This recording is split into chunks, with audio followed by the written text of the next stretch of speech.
Pour moi, l'ikigai, c'est pas une destination. Tu vois, il y a ces quatre cercles et puis au milieu, tu as l'ikigai. Et les gens ils disent, ah, il faut absolument que j'aille au milieu.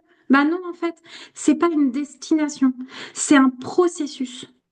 C'est vraiment un processus de conscience.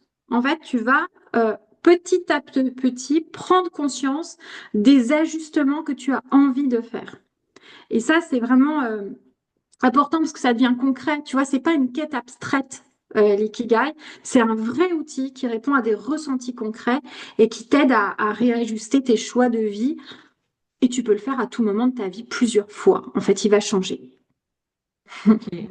Alors du coup, comment on l'utilise en fait? On n'est pas obligé, tu disais, de faire les quatre cercles. On peut en faire moins. Ça dépend sur quoi on a envie d'axer l'accompagnement. Mais du coup, voilà, comment on va l'utiliser, cet ikigai? Alors, parfois, généralement, on va quand même toucher aux quatre cercles. Mais c'est vrai que moi, je commence toujours par déjà identifier le besoin et comprendre l'objectif de mon bénéficiaire ou de mon client. D'accord? Et une fois que j'ai compris vraiment ce qu'il recherche et son objectif, eh bien, je vais interroger les cercles, mais avec plus ou moins de puissance. D'accord? Si effectivement, lui, son objectif, c'est vraiment absolument de trouver le parfait équilibre, je vais déjà aller titiller ça parce que souvent, c'est pas un équilibre qu'il va vouloir, c'est plutôt un alignement. Donc, il y a peut-être un des cercles, tu vois, qu'il veut prioriser par rapport à d'autres. OK? Mais au départ, tu commences quand même par interroger. Donc, il y a ces fameux quatre cercles où tu vas aller interroger la zone de plaisir. Qu'est-ce que tu aimes faire? Ça, c'est souvent par ça que je commence en première intention.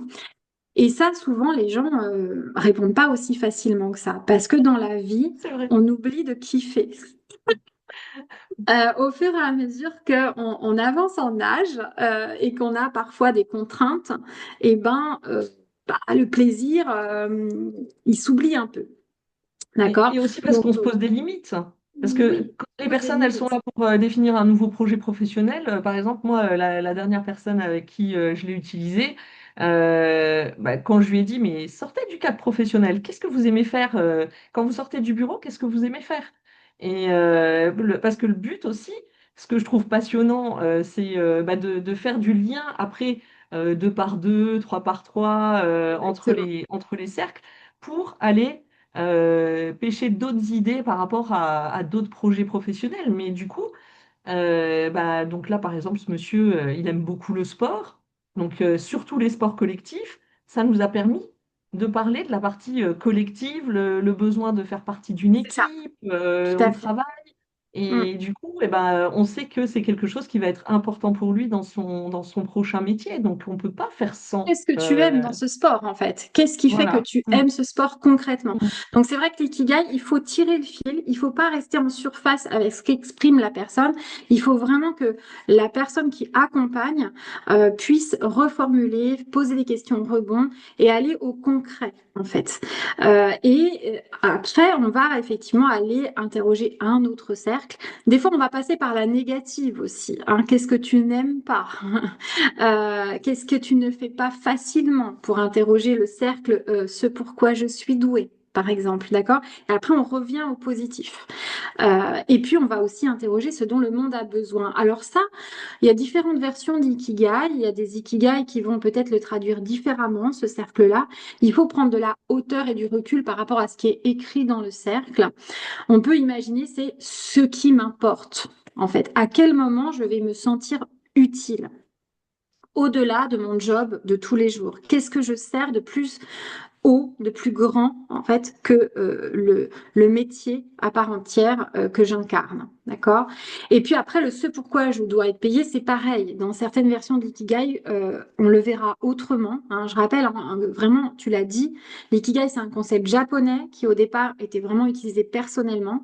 Et c'est l'Occident qui l'a transposé dans le monde professionnel. Donc, il y a différentes approches, en fait, de l'ikigai, différentes variantes. Et ce pourquoi je peux être payé, par exemple, aujourd'hui, dans le monde hybride dans lequel on vit, on peut imaginer qu'on n'a pas qu'un seul job, job, qu'on peut aussi se nourrir par l'associatif, pardon.